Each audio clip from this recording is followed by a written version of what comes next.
যুক্ত না, কোনোভাবেই ছিল না, আমাদের সাথে আন্দোলনের মাঠে ছিল না। আমরা তাদের এই প্রস্তাবকে আমরা গৃহীত প্রত্যাখ্যান করছি স্যার। আচ্ছা ঠিক আছে, তোমাদের প্রস্তাবগুলো অনেক ঠিক আছে।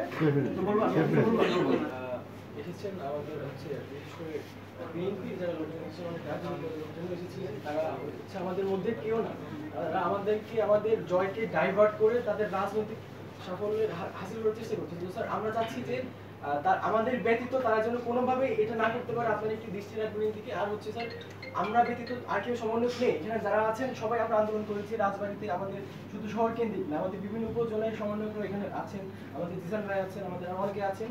তো রাজবাড়িতে যারা আন্দোলন করেছেন মূলত আমরাই করেছি, আমাদের বাইরে কেউ করেননি।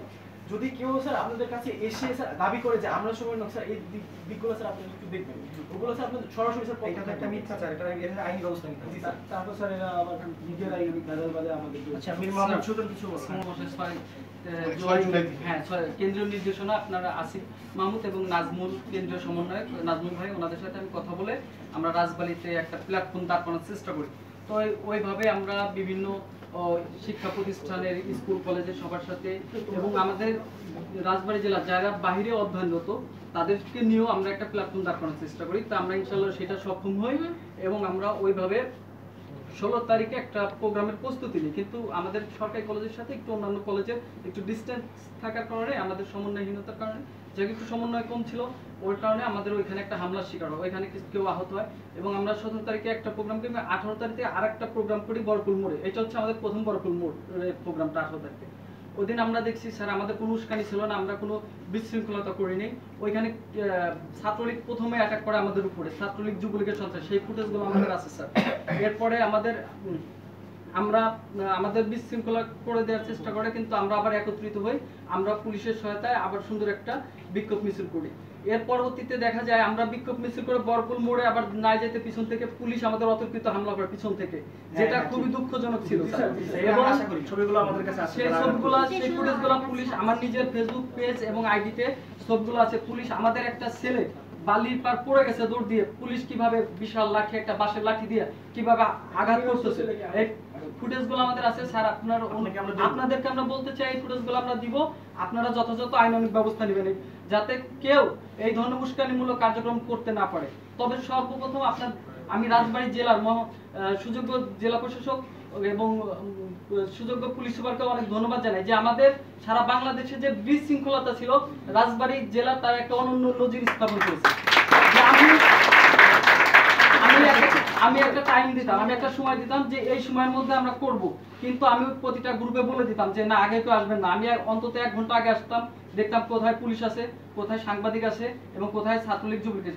আসার পর তারপরে আমি একটা সময় নিতাম যে আপনারা কেউ আসেন না, আমি ঘোষণা দেবো। আমাদের একটা রাজবাড়ী বৈষম্য বিরোধী ছাত্র আন্দোলনের একটা পেজ আছে, তখন আমরা ওই পেজে বলতাম যে আপনারা এখানে ঘোষণা দিব, গ্রুপ এবং পেজ আছে, তো ওইখানে আমরা হচ্ছে একটা ঘোষণা দিয়ে আমরা নির্দিষ্ট সময় নামে করতাম। তখন দেখা যাতে ওই পেজটা আমাদের ছাত্র দলের, আমরা ওইভাবে বলতে চাই না আসলে কেউ রাজনৈতিক উদ্দেশ্য আসলে কেউ পেজটা নিয়ে যাচ্ছে বারবার, এই পেজটা যেন আমরা আমাদের কাছে রাখতে পারি, এই বিষয়টা দেখবেন।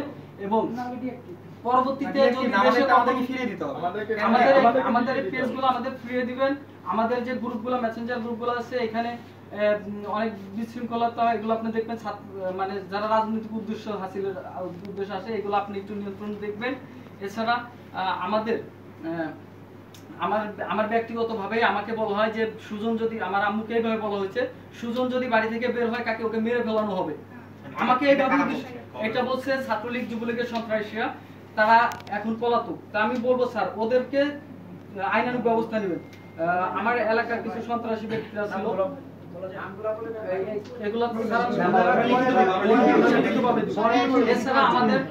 এছাড়া আমাদের অনেক ভাইদেরকে হয়রানি করা হয়, আমাদের বোনদেরকে থ্রেট করা হয়।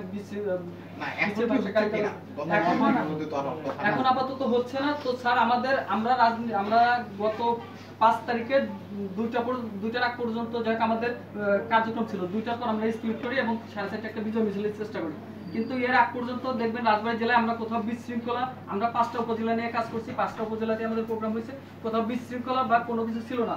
কিন্তু আমরা পরে দেখছি যে আমরা কেন্দ্রীয় নির্দেশনা অনুযায়ী যে আমরা শান্তির বার্তা নিয়ে এসেছি, কিন্তু দেখা গেছে আমাদের শান্তিপ্রিয় রাজবাড়ী জেলাতেও কিছু বিশৃঙ্খলতা দেখা গেছে স্যার।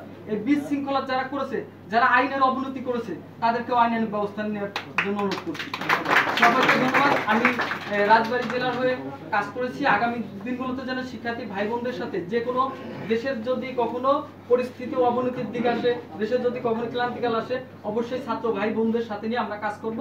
সকলকে ধন্যবাদ। আমি আমার পরিচয় দিই, আমার নাম মীর মোহাম্মদ সুজন, আমি সরকারি রাজেন্দ্র কলেজে অধ্যয়নরত।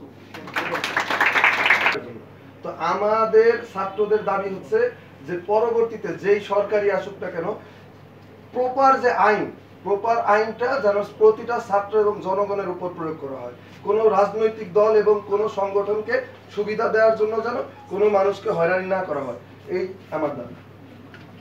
আচ্ছা, হচ্ছে স্বৈরাচারী বিরোধী বিভিন্ন পোস্ট করার জন্য আমার বিরুদ্ধে প্রশাসন হচ্ছে পদক্ষেপ নেয়। আমার বাবাকে ব্যবসার স্থান থেকে তুলে নিয়ে আসে থানায়, এবং আমাকেও 2 ঘন্টা যাবৎ হচ্ছে প্রশ্ন করা হয়, বিভিন্ন প্রশ্ন করা হয়, এবং পরবর্তীতে বলা হয় যে আমি যদি এরকম পোস্ট করতে থাকি তাহলে আমার বিরুদ্ধে না পারলেও আমার বাবার বিরুদ্ধে বিভিন্ন মামলা দিয়ে দেওয়া হবে, এর বিরুদ্ধে আমি মিথ্যা মামলা দিয়ে দেওয়া হবে। আমাকে প্রশ্ন করা হয় আমি জামায়াতের সাথে আছি কিনা কিংবা শিবিরের সাথে আছি কিনা, এবং আমার বাবাকেও প্রশ্ন করা হয়। যখন তারা কোনো কিছুই না পায় তখন তারা বলে যে তোমার বাবার বিরুদ্ধে তো শিবিরের মামলা বা জামায়াতের মামলা দিয়ে দেবো কোনোভাবে, তো এর ধরনের আর কোনো পোস্ট করা যাবে না। তো আমাদের প্রশাসন কর্তৃক যেন এই ধরনের হুমকি শিকার না হতে হয়। আর কলেজ প্রশাসন যেহেতু প্রথমে ধরাই হয়েছে আমাদেরকে কলেজের পোস্ট নিয়ে, তো কলেজ প্রশাসন যেন কলেজের কোনো শিক্ষার্থীর বিরুদ্ধে যদি কোনো প্রকার অ্যাকশন নেয় সেইখানে কলেজ রাজনৈতিক ভাবে, তো সেইখানে আমাদের কলেজ প্রশাসন যেন শিক্ষার্থীদের পাশে এসে দাঁড়ায় সেই মুহূর্তে, এটাই আমার দাবি।